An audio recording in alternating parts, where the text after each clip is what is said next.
এই দৃশ্যটা তুমি কি আগে দেখেছো?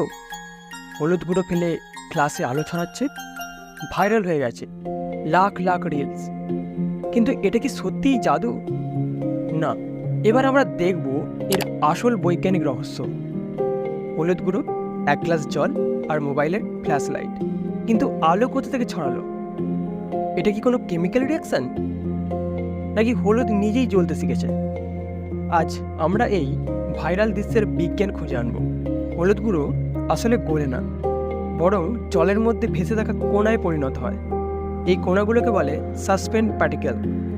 যখন মোবাইলের ফ্ল্যাশ এই কণাগুলোর মধ্য দিয়ে যায়, তখন তারা আলোকে ছড়িয়ে দেয়, যেটাকে বলা হয় লাইট স্ক্যাটারিং। পুরো ঘটনাটাকে বিজ্ঞানের ভাষায় বলা হয় টিন্ডাল এফেক্ট। এটা ঘটে যখন আলো জলের মধ্যে ভেসে থাকা ক্ষুদ্র কণার মধ্য দিয়ে যায় এবং কণাগুলো সেই আলোকে ছড়িয়ে দেয় চারিদিকে। ঠিক যেমন ধুলোময় ঘরে সূর্যরশ্মি ঢুকলে আমরা একটা আলোর রেখা দেখি, সেটা আসলে আলো নয়, ধুলোর ছায়া। আলো ধুলোয় ছড়িয়ে গিয়ে চোখে রেখা তৈরি করে। এখানেও তেমনই, আলো ছড়ায় হলুদের গুঁড়োর সূক্ষ্ম কোণায়, গ্লাসে নয়। তাই মনে হয় গ্লাসের ভিতরে আলো জ্বলছে। ফোনের ফ্ল্যাশ বন্ধ করলে গ্লাসের সমস্ত আলো মিলিয়ে যায়, কারণ আলো আসে মোবাইল থেকে আর ছড়িয়ে দেয় হলুদের গুঁড়োতে থাকা সূক্ষ্ম কোণা।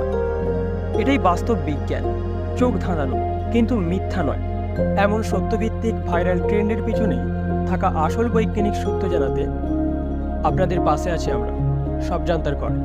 চ্যানেলটা সাবস্ক্রাইব করুন, কারণ বিজ্ঞানই আলোর আসল উৎস।